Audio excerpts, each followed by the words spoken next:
All right, you guys. Some new information just came out as I was editing my video. That video is going to get launched first, and then this video is going to get launched immediately after that. So what has just been launched, it's about Jake Barber, about the video that we just did. We just did a video on Jake Barber.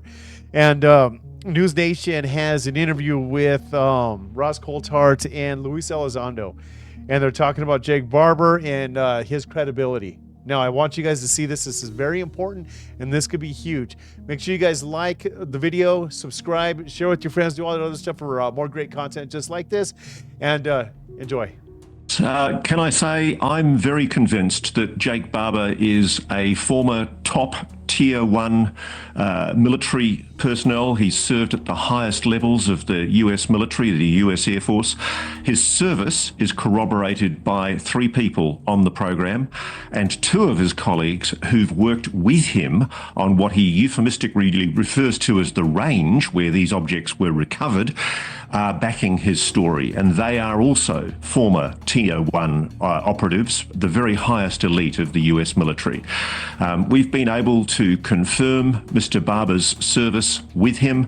We've been with him when he's gone to give evidence to the Senate Select Committee for Intelligence, and we've been watching over his shoulder as he's also briefed ARRO, the Pentagon's UFO office. And it's quite clear everyone's taking his information very seriously.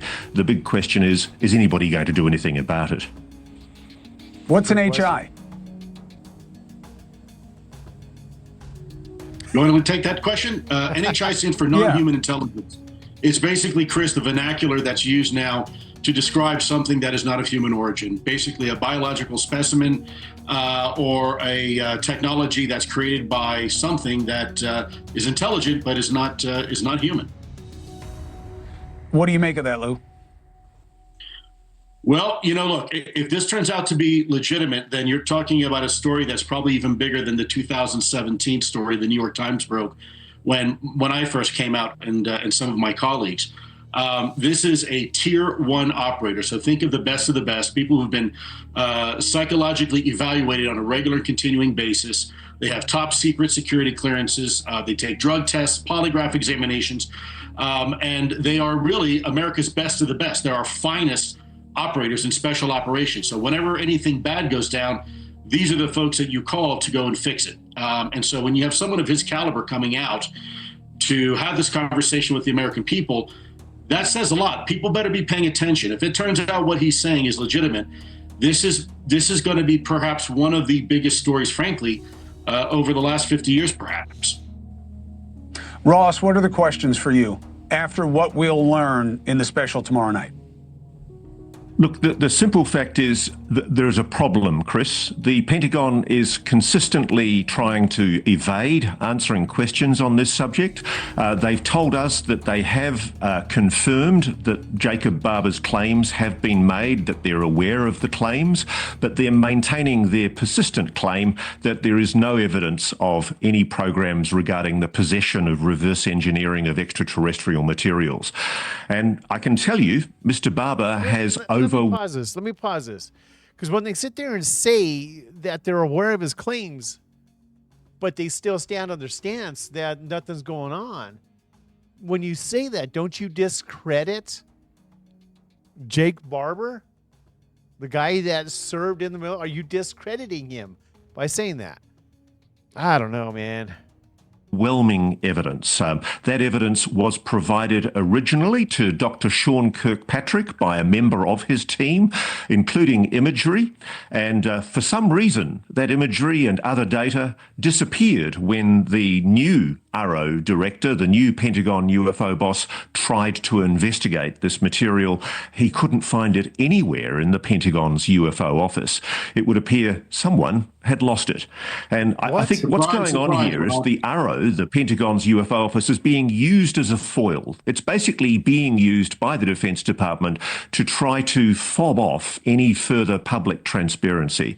And frankly, I think we're now on a slippery slope because Mr. Barber, as a whistleblower, is just the beginning. There are many more in the sidelines. Lou, weren't you one of the guys that used to make that stuff disappear so the rest of us couldn't find out about it? I mean, yeah, Chris, I was at a time one of those guys. You know, some people have accused me of being one of the men in black. I prefer to be referred to now as one of the men in white, trying to bring transparency and some information into the public eye. Ross has done an incredible job with this. By the way, he's been sitting on this now for almost a year and a half, if I'm not mistaken, Ross. And I know individuals that I personally am aware of that I'm friends with that are also former special operations operatives. Ross Coulthart needs to be applauded, man. That's crazy. Good for him.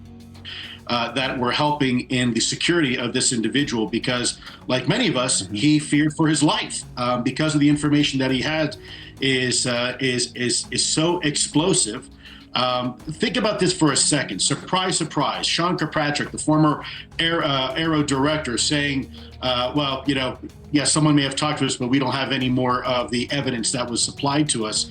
The new Aero director, I think, is taking this topic very seriously. I'm frankly, I'm very optimistic that maybe we'll get somewhere with this new director. But the last director had showed himself over and over again, frankly, in my opinion, to not be very truthful to the American people and to Congress. And so now we have this whistleblower coming out, and you're going to see, I guess, in video of him actually going and reporting this information to key figures in our government.